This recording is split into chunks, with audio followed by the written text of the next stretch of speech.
നമസ്കാരം. Ajay S Oka supreme കോടതി judge അധ്യക്ഷനായ രണ്ടംഗ ബെഞ്ച് ഇവിടെ കൊച്ചിയിൽ നടി ആക്രമിക്കപ്പെട്ട കേസിൽ ഒന്നാം പ്രതിയായ പൾസർ സുനിക്ക് ജാമ്യം അനുവദിച്ചിരിക്കുന്നു. ഈ കേസ് നാളിതുവരെ വിചാരണ കോടതിയിൽ നീണ്ടു പോകുന്നു എന്ന പരാതിയാണ് പൾസർ സുനിയുടെ അഭിഭാഷകൻ സുപ്രീം കോടതിയിൽ കൊടുത്തിരിക്കുന്നത്.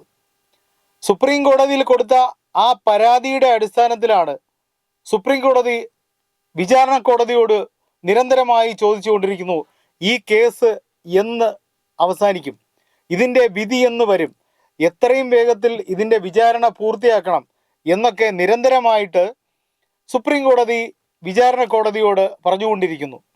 എന്നാൽ എന്തുകൊണ്ടാണ് ഈ കേസിൻ്റെ വിചാരണ ഇങ്ങനെ നീളുന്നത്? ഇന്ന് ഇവിടെ പലരും പറയുകയുണ്ടായി, ദിലീപിൻ്റെ അഭിഭാഷകൻ അന്വേഷണ ഉദ്യോഗസ്ഥനായ ബൈജു പൗലോസിനെ നിരന്തരമായി ദീർഘമായ ദിവസങ്ങളിൽ ചോദ്യം ചെയ്യുകയും സ്റ്റേറ്റ്മെൻ്റ് എടുക്കുകയും ചെയ്തത് കൊണ്ടാണ് ഈ കേസ് നീണ്ടു പോകുന്നത് എന്ന്. ദിലീപ് ഇടയ്ക്ക് കോടതിയെ സമീപിച്ചിരുന്നു, ഈ കേസ് ഇങ്ങനെ നീളുന്നത് എന്തുകൊണ്ടാണ്. അപ്പോൾ ഞാനൊരു സംശയം ചോദിക്കട്ടെ, ദിലീപ് എന്ന് പറയുന്ന ഒരു വ്യക്തി വിചാരിച്ചാൽ ഇതിൻ്റെ വിചാരണ നീട്ടി ദീർഘമായ ദിവസങ്ങളിലേക്ക് കൊണ്ടുപോകാൻ സാധിക്കുമോ? അല്ല, ഒരു മലയാളിയായി ഇവിടെ ഈ സാധാരണ അരി ചോറ് തിന്ന് ജീവിക്കുന്നതുകൊണ്ട് ചോദിക്കുകയാണ്.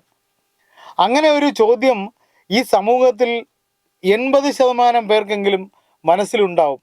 ദിലീപ് എന്ന് പറയുന്ന ഒരു വ്യക്തി വിചാരിച്ചാൽ കോടതിയുടെ ക്രമങ്ങൾ അല്ലെങ്കിൽ ഇതിൻ്റെ വിചാരണ ഇങ്ങനെ നീട്ടിക്കൊണ്ടുപോകാൻ സാധിക്കുമോ? വിധി പറയുന്നത് ദിലീപ് പറയുന്ന ഒരു സമയം ബന്ധിതമായി വിധി പറയാൻ കോടതിക്ക് സാധിക്കുമോ? അങ്ങനെയൊക്കെ നമ്മുടെ നിയമസംഹിതകൾ അനുവദിച്ചു കൊടുക്കുമോ? ഇതൊക്കെ ഒരു സാധാരണക്കാരനായ ഒരാളുടെ സംശയങ്ങളാണ്. അപ്പോൾ ഇന്ന് ഈ കേസിൻ്റെ ഒരു പ്രത്യേക ഘട്ടത്തിലേക്ക് എത്തി നിൽക്കുകയാണ്. ഇതിൻ്റെ ഒന്നാം പ്രതി, കൊച്ചിയിൽ നടി ആക്രമിക്കപ്പെട്ട കേസിൻ്റെ ഒന്നാം പ്രതിയായ പൾസർ സുനിക്ക് സുപ്രീം കോടതിയിൽ നിന്നും ജാമ്യം അനുവദിച്ചിരിക്കുന്നു. കേരള സർക്കാർ സുപ്രീം കോടതിയെ അറിയിച്ച 1-2 സംശയങ്ങളും വ്യാകുലതകളുമുണ്ട്.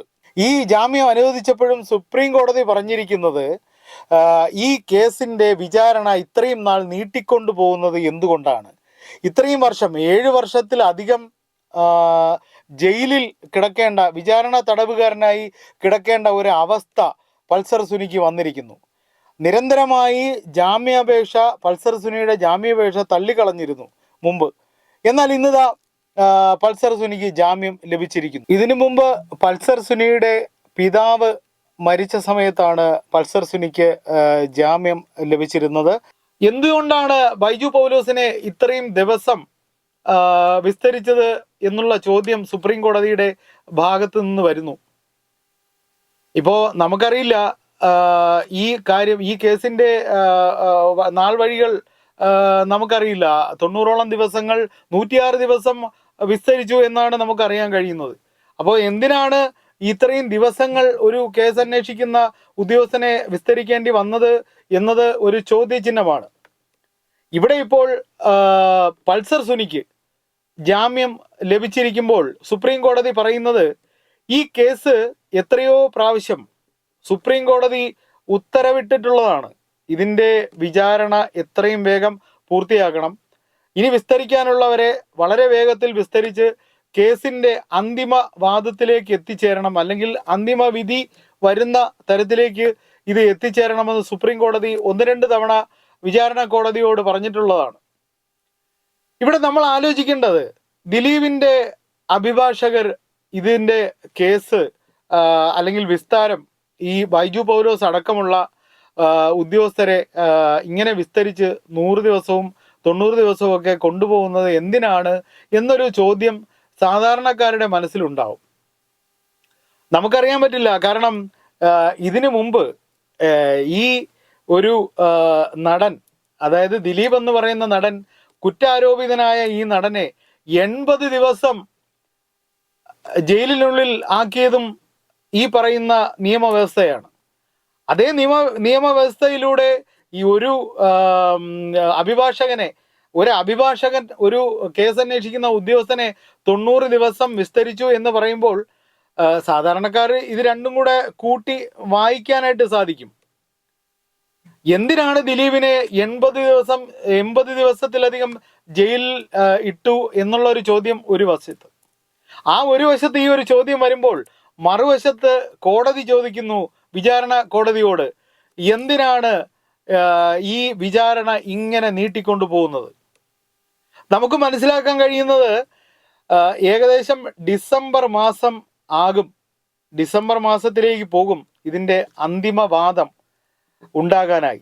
ഇതിൻ്റെ അന്തിമവാദം എന്ന് പറയുന്നത് ഏകദേശം 30 ദിവസത്തോളം കോടതിയിൽ ഇതിൻ്റെ അന്തിമവാദം, പ്രത്യേക കോടതിയാണല്ലോ ഈ കേസ് വാദം വിസ്താരമൊക്കെ നടത്തുന്നത്. അപ്പോൾ 30 ദിവസത്തോളം ഈ കേസിൻ്റെ അന്തിമവാദം പോകുമെങ്കിൽ അത് അത്ര പെട്ടെന്ന് ഈ 30 ദിവസം കഴിയുന്ന ദിവസം തന്നെ ഇതിൻ്റെ വിധി വരികയോ അല്ലെങ്കിൽ അതിനോടനുബന്ധിച്ച് ഇതിൻ്റെ വിധി വരികയോ ചെയ്യുമെന്ന് നമുക്ക് പറയാൻ കഴിയില്ല.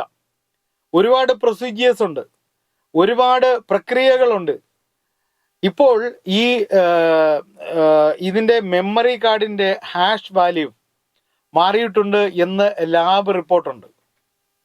അതുപോലെ ഈ കേസ് ദിലീപ് ചില മൊബൈൽ ഫോണുകളിൽ നിന്ന് ഇതിൻ്റെ കാര്യങ്ങൾ ഡിലീറ്റ് ചെയ്തു എന്നുള്ള കാര്യങ്ങൾ കോടതി പറയുന്നു. കോടതി ഉദ്യോഗസ്ഥരുടെ കയ്യിൽ നിന്നും മെമ്മറി കാർഡ് പുറത്ത് ലീക്കാകുന്നു, ഇത്തരത്തിൽ വരുന്നു. അപ്പോൾ ആകെ മൊത്തം ഈ കേസിൽ മൊത്തത്തിൽ ദുരൂഹതകൾ നിറഞ്ഞു നിൽക്കുന്ന ഒരു അവസ്ഥയാണ് ഇപ്പോൾ ഉണ്ടായിക്കൊണ്ടിരിക്കുന്നത്. ഇപ്പോഴിതാ അവസാനമായി പൾസർ സുനിക്ക് സുപ്രീം കോടതി ജാമ്യം അനുവദിക്കുന്നു. അപ്പോൾ സംസ്ഥാന സർക്കാർ കോടതിയെ അറിയിക്കുന്നു, ഇത് ഈ പൾസർ സുനിയെ പോലെയുള്ള ഒരു ക്രിമിനലിന് ജാമ്യം കൊടുത്തു കഴിഞ്ഞാൽ നടി ആക്രമിക്കപ്പെട്ട കേസുമായി ബന്ധപ്പെട്ട തെളിവുകൾ, പൾസർ സുനി എന്ന് പറയുന്ന ക്രിമിനൽ ഇതിൻ്റെ തെളിവുകൾ നശിപ്പിക്കും എന്നാണ് സംസ്ഥാന സർക്കാർ സുപ്രീം കോടതിയെയും അറിയിച്ചിരിക്കുന്നത്. അപ്പൊ സുപ്രീം കോടതി ഇത്തരത്തിലുള്ള പൾസർ സുനിയുടെ റിലീസിങ്, അതായത് ജാമ്യം കൊടുത്ത് അയാൾ ജയിലിൽ നിന്ന് പുറത്തേക്ക് വരുന്ന ആ ഒരു സമയം, അല്ലെങ്കിൽ ഇത്തരത്തിലുള്ള ഒരു ജാമ്യം കൊടുക്കുമ്പോൾ കോടതി എന്തുകൊണ്ടാണ് പൾസർ സുനിക്ക് കോടതി എന്തുകൊണ്ടാണ് ജാമ്യം അനുവദിച്ചത് എന്നുള്ള ചോദ്യത്തിന് ഉത്തരം ഇവിടെ വ്യക്തമാണ്. വിചാരണ കോടതി ഇതിൻ്റെ വിചാരണ നീട്ടിക്കൊണ്ടുപോകുന്നു എന്ന ഒരു പോയിന്റിലൂന്നിയാണ് ഇവിടെ പൾസർ സുനിക്ക് സുപ്രീം കോടതി ജാമ്യം അനുവദിച്ചിരിക്കുന്നത്. പ്രോസിക്യൂഷൻ എന്തു തന്നെയായാലും ഇങ്ങനെ ഒരു വളരെ ഗൗരവമുള്ള നടി ആക്രമിക്കപ്പെട്ട കേസിലെ യഥാർത്ഥ പ്രതി, അതായത് ഈ ആക്രമിക്കപ്പെട്ട ഇരയായ ഈ നടി പറഞ്ഞിരിക്കുന്നു ഈ പൾസർ സുനി എന്ന് പറയുന്ന പ്രതിയുടെ പേര്. ദിലീപിനെതിരെ വന്നിരിക്കുന്ന ആരോപണം എന്ന് പറയുന്നത്, ഇവിടെ ദിലീപ് ഒരു നടിയെ റേപ്പ് ചെയ്യാനായി പൾസർ സുനി എന്ന് പറയുന്ന ഒരു ക്രിമിനലിന് കൊട്ടേഷൻ കൊടുത്തു എന്നാണ് ദിലീപിനെതിരെ ആരോപിക്കപ്പെട്ടിരിക്കുന്ന കുറ്റം. സ്വാഭാവികമായും ഇവിടെ തെളിവുകളുടെ അടിസ്ഥാനം എന്ന് പറയുന്നത് പൾസർ സുനിയുടെ സ്റ്റേറ്റ്മെന്റ് ആണ്. പിന്നെ നമുക്കറിയാം, ഒരുപാട് നാൾക്ക് ശേഷം ഒരു സംവിധായകൻ ദിലീപിനോടൊപ്പം ദിലീപിൻ്റെ ഡേറ്റ് വാങ്ങാനായി കൂടെ നടന്ന് ചങ്ങാതിയായി. ആ സംവിധായകനാണ് ദിലീപിനെതിരെ ആരോപണവുമായി രംഗത്ത് വന്നത്. ആ സംവിധായകൻ്റെ ആരോപണങ്ങൾക്ക് തെളിവ് എത്രത്തോളമാണെന്ന് ഇനി അത് നമ്മൾ കാത്തിരുന്ന് കാണേണ്ട കാര്യമാണ്. കാരണം കൂടെ നടന്ന് അദ്ദേഹത്തിൻ്റെ ചില വാക്കുകളുടെ, അദ്ദേഹം സംസാരിക്കുന്ന, സ്വാഭാവികമായും കാഷ്വലായി സംസാരിക്കുന്ന ചില ഭാഗങ്ങൾ അവിടങ്ങളായി റെക്കോർഡ് ചെയ്ത്, ആ റെക്കോർഡ് ചെയ്ത ഭാഗങ്ങൾ എഡിറ്റ് ചെയ്താണ് ഒരു തെളിവായിട്ട് ഈ പറയുന്ന ബാലചന്ദ്രകുമാർ എന്ന് പറയുന്ന സംവിധായകൻ അന്വേഷണ ഉദ്യോഗസ്ഥന്മാർക്ക് കൈമാറിയിട്ടുള്ളത്, അല്ലെങ്കിൽ അന്വേഷണ ഉദ്യോഗസ്ഥരോട് പറഞ്ഞിട്ടുള്ളത്, അല്ലെങ്കിൽ പത്രക്കാരോട് വിളിച്ച് പറഞ്ഞിട്ടുള്ളത്.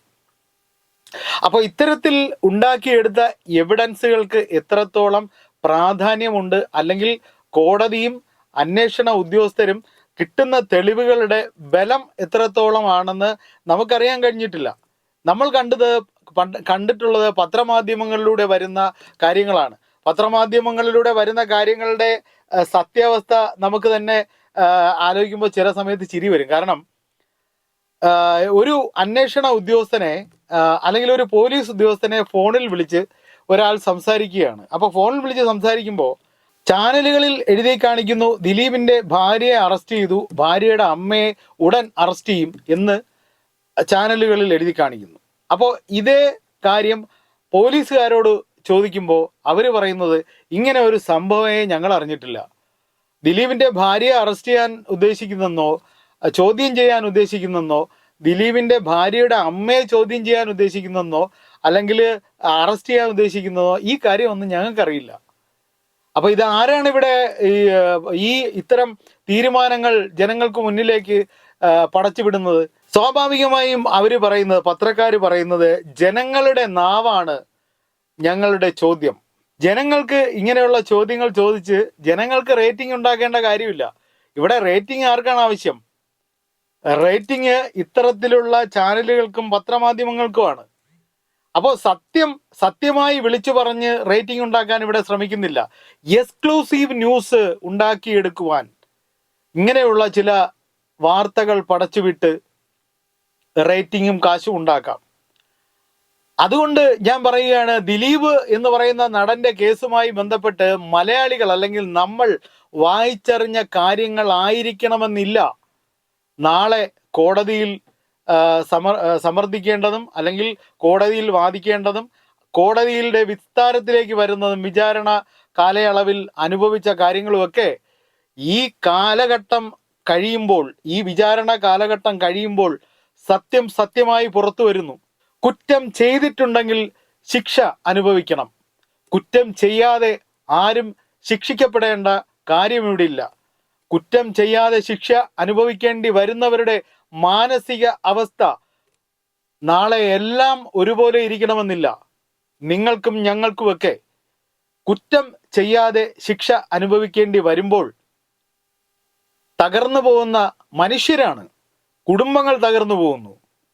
ഈ നടി ആക്രമിക്കപ്പെട്ട കേസിൽ മാത്രമല്ല, പല കേസുകളിലും ശിക്ഷ അനുഭവിക്കുന്ന ആൾക്കാരുടെ മാനസികാവസ്ഥ നമ്മൾ പത്രങ്ങളിലൂടെ ചെയ്യാത്ത കുറ്റത്തിന് ഇത്ര വർഷം ശിക്ഷ അനുഭവിക്കേണ്ടി വന്നു, ജയിൽവാസം അനുഭവിക്കേണ്ടി വന്നു, കൈ അബദ്ധങ്ങൾ പോലും ശിക്ഷ അനുഭവിക്കേണ്ട കാര്യങ്ങളിലേക്ക് വരികയും പിൽക്കാലങ്ങളിൽ ഇവർ പുറത്തിറങ്ങുമ്പോൾ ആ സത്യങ്ങൾ നമ്മളോട് വിളിച്ചു പറയുകയും ചെയ്യുന്നു.